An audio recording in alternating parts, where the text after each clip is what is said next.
ہوش نہ تھا کہ اس کے قدم کہاں پڑ رہے ہیں۔ وہ بس دل کی گھبراہٹ سے دور بھاگ رہی تھی۔ اسے لگ رہا تھا مزید کچھ لمحوں کی دیری ہوئی تو وہ سب کھو دے گی۔ جو جوانی کی دہلیز پر قدم رکھتی، بھرپور پرکشش حسن کی مالک لڑکی اپنے محرم کی محبت میں پور ڈوبی، آج اپنا آپ کسی سوالی سا محسوس کر رہی تھی، جس کے ہر قدم پر اللہ رب تعالیٰ نے اس کا ساتھ دیا تھا۔ وہ کیسے بھول گئی کہ محبت فقط اس کسی کا قرب حاصل کرنے کا نام نہیں، بلکہ کسی کا ہو کر جینے میں سکون ہے، اور جو رب کا ہو جائے تو اس کی ہر طلب بے معنی رہ جاتی ہے۔ نینا اپنی شال اچھے سے خود پر لپیٹتے درخت سے ٹیک لگائے بیٹھتی چلی گئی۔ اسے لگ رہا تھا وہ اکیلی کسی صحرا میں بھٹک رہی ہے، جس کی منزل اس کے گمان سے باہر ہے۔ نینا نے گہری سانس لیتے آنکھیں موند لی۔ منظر یکدم بدلا تھا۔ اب وہ ایک خوبصورت سفر میں محو تھی، جہاں ہر طرف خوشبو کا حصار تھا۔ ایک پرسکون وادی تھی، چاروں اطراف چلتی ٹھنڈی ہوائیں خیر کا پیغام دے رہی تھی۔ وہ دھیمے قدم اٹھاتی اس جھرنے کے پاس آ کھڑی ہوئی، جہاں پہلے سے کوئی سفید لباس میں موجود نماز ادا کرنے میں مشغول تھا۔ نینا کی جانب اس شخص کی پشت تھی۔ وہ نہیں دیکھ پائی تھی کہ اس شخص کا چہرہ کتنا دل فریب نظارہ تھا کہ نینا بے خود سی اس سفید پر نور لباس میں موجود شخص کی پشت کو تکتی رہ گئی۔ وہ شخص سجدے میں جھکا تو نینا کو اس کی تلوے پر موجود تل دکھائی دیا۔ سفید پاؤں پر چمکتا وہ تل نینا کو کہیں دیکھا ہوا سا لگا۔ اس سے پہلے کہ نینا اس شخص کی جانب بڑھتی، کسی نے زور سے کندھا جھنجھوڑتے اس کو جگا دیا تھا۔ وہ نوری تھی، حویلی کی ملازمہ، جو شاید نینا کو ڈھونڈتی یہاں آن پہنچی تھی۔ بی بی سائیں، مغرب ہونے کو ہے، حویلی کی راہ لیں، اس سے پہلے کہ بڑی سرکار سے ڈانٹ پڑے۔ نوری نے ڈرتے ہوئے اپنی بات اس کے گوش گزار کی۔ ہاں نوری، بس چلتے ہیں، پتہ نہیں چلا کیسے وقت گزرا۔ تم پریشان مت ہو، تائی سائیں کچھ نہیں کہیں گی۔ نینا ہوش کی دنیا میں لوٹتی اسے سمجھانے لگی۔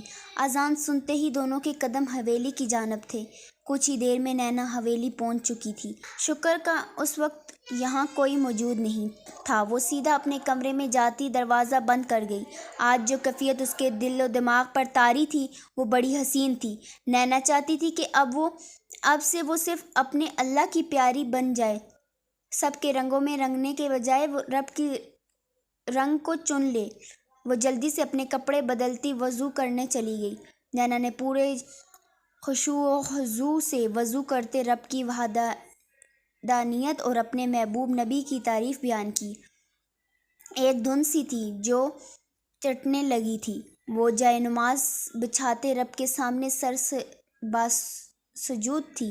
نہ جانے کتنے آنسو پلکوں کی باڑ توڑ کر بہہ نکلے تھے، مگر آج یہ آنسو سانول خان کے نام نہیں تھے، بلکہ رب سے دوری کے آنسو تھے۔ ہر آیت پڑھتے وہ زار و قطار روئی تھی۔ سارا غبار آنسوؤں کی صورت بہہ نکلا تھا۔ ایک بوجھ سا جیسے دل سے سر کا تھا۔ کافی دیر وہ جائے نماز پر بیٹھی اپنے رب سے فریاد کرتی رہی۔ اسے پتہ نہ چلا کہ کب وہ نیند کی وادیوں میں گم ہوئی۔ آج وہ کافی دنوں بعد بغیر نیند کے دوا کے پرسکون سوئی تھی۔ پلکوں پر ٹھہری نمی رب سے محبت کا اعلان کر رہی تھی۔ پھر رب تعالیٰ کیسے مایوس کرتا۔ رب نے اپنی رحمت کا نظارہ کراتے اسے اس سکون سے روشناس کرایا تھا کہ وہ لمحوں میں پرسکون ہوتی گئی۔ شانوال اسے اپنے کمرے میں لایا تھا، پر وہاں ماں سائیں کو موجود دیکھ کر اسے کچھ غلط ہونے کا شدت سے احساس ہوا تھا۔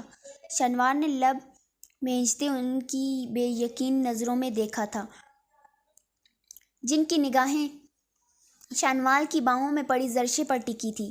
وہ ایسا بالکل نہیں چاہتا تھا کہ ماں سائیں کے غصے سے پوری حویلی واقف تھی۔ جذباتیت میں وہ شانوال خان سے بھی آگے تھی۔ شانوال خان دل بہلانے کے اور بھی طریقے ہو سکتے تھے۔ ہمیں اندازہ نہیں تھا اتنی جلدی اس بد کردار لڑکی کے جھانسے میں آ جائیں گے۔ لگتا ہے کافی گہرا تعلق ہو گیا ہے، کیوں شانوال؟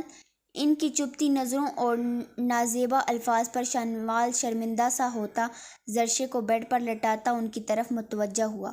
ماں سائیں، آپ جیسا سمجھ رہی ہیں ویسا کچھ بھی نہیں ہے۔ یہ لڑکی باہر بے ہوش پڑی تھی۔ کوئی ملازم بھی وہاں موجود نہیں تھا۔ اپنا مقصد پورا کیے بغیر میں اسے مرنے نہیں دے سکتا، محض اس لیے اس ونی میں آئی لڑکی کو یہاں لایا۔ شنوال انہیں اپنی جانب سے مکمل مطمئن کرتا ان کے تاثرات جانچنے لگا کہ اندازہ لگا سکے کہ وہ اس کی باتوں سے متفق ہوئی بھی ہیں یا نہیں۔ ٹھیک ہے شنوال خان، ہم مان لیتے ہیں، پر اس لڑکی کو اوقات میں رکھو اور یہاں لانے کی ضرورت بالکل نہیں ہے، ورنہ ہم بھول جائیں گے کہ انسانیت بھی کوئی شے ہے۔ وہ دو ٹوک انداز میں اسے اپنی بات سمجھاتی وہاں سے جا چکی تھی۔ شنوال ان کے جانے پر جلدی سے دروازہ بند کرتا درشے کے پاس آیا، جو بہتی آنکھوں میں مان ٹوٹنے کی بکھرتی کرچیاں لیے نم آنکھوں سے اسے ہی دیکھ رہی تھی، یعنی وہ اس کے کچھ دیر پہلے کہے تمام الفاظ سن چکی تھی۔ شنوال بے بس سا اپنے بالوں میں ہاتھ پھیرنے لگا۔ یہ سب جو ہوا تھا اس کے وہم و گمان میں بھی نہ تھا۔ اب زرشے کا بدگمان ہونا یقینی تھا۔ وہ کتنی مشکل سے نارمل ہو رہی تھی، پر اس کے چند لفظوں سے جیسے زرشے کا وجود خاک ہو کر رہ گیا تھا۔